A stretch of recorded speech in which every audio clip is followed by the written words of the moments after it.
Meanwhile, the Pentagon is reportedly preparing military options for a final blow against Iran. That's according to Axios. The report says the action could include ground forces and a massive bombing campaign. Axios, citing U.S. officials with knowledge of the plans, says 4 proposals being drawn up right now for the president, with options to invade or blockade Karg Island, invade the island of Larak, which helps Iran control the Strait of Hormuz, seize other islands near the strait, or block and seize ships exporting Iranian oil. President Trump warning today Iranian negotiators better get serious before it's too late. Joining me now to discuss, retired Air Force Special Operations Commander and national security expert Glenn Ignazio. Glenn, welcome to the show.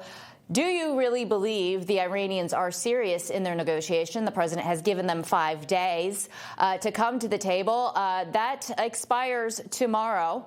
The president says 1 day's time is near eternity in Trump time. But do you expect there to be some sort of resolution by the end of the weekend?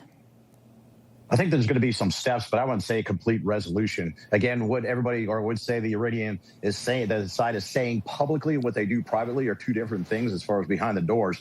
But in all honesty, the biggest focus, again, as everybody understands, is the Straits of Hormuz. And as you were alluding to, as far as military tactics and approaches, that area of the Straits of Hormuz actually is more prominent for a particular marine incursion or marine invasion versus the Karg Island. So again, they are against their backs against the wall, but they're still holding out as far as what the Iranian government still wants. Today, the president said at the cabinet meeting the present that he alluded to earlier this week by the Iranians, which makes him believe that he is talking with the right people, are 8 tankers, eight oil tankers that will be allowed through the Straits of Hormuz, plus 2 extra ones for special. So it ends up being about 10 boats. When are we going to see those boats get through the Strait of Hormuz? And do you think that if they don't, then it's game over for the Iranians? Yeah, great question. You know, it was interesting, and back to the ploy of how the Iranians are dealing with negotiations. Those ships that got through were mainly Pakistani, and that was from a long understanding relationship between Pakistan and Iran, and at the same time, as far as Pakistan being part of these negotiations. So, yes, it was a gift in some ways, but it's very interesting how the Iranians are thinking about this and who they let through. Now, in regards to the ships, you know, there's 2,000 ships both on the left and right side of the straits trying to get in and out of this thing. So as far as what the Iranians doing, they're trying to charge particular money to get through.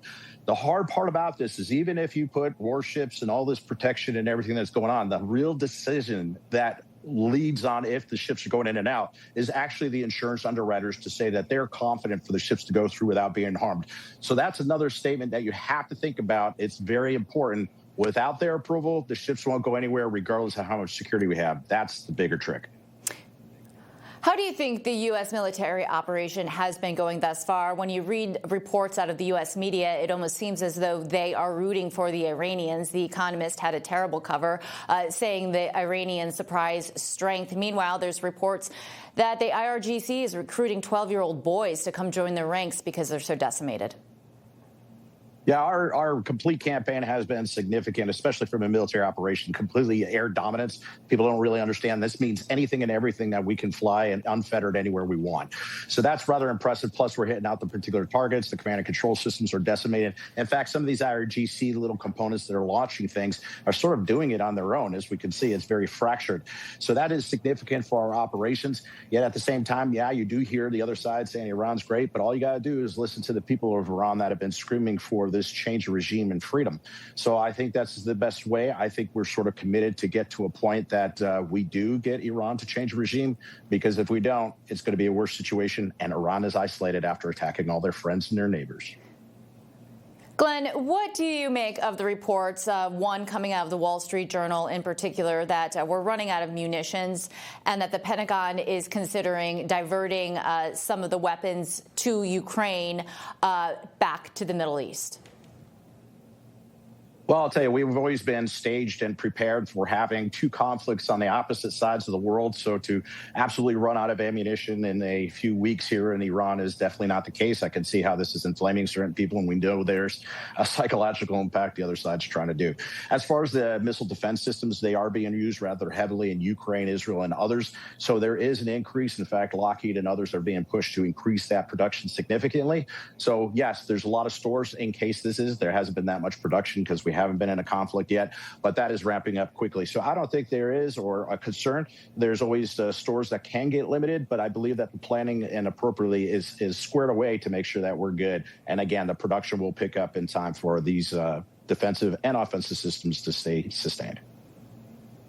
Glenn, and lastly, what do you make of the cooperation between U.S. and Israel? The president is coming under pressure from the U.S. population to end this war quickly. We know that Israel is currently in a ground war in Lebanon, and their timeline might not be so swift. So what do you make of that push and pull and our relationship with Israel at this point? I think it's well established, as we saw with the operations, especially the coordination of aircraft and everything between Israel and the United States to be able to take out these targets, not just before, but even present day, has to be rather tight.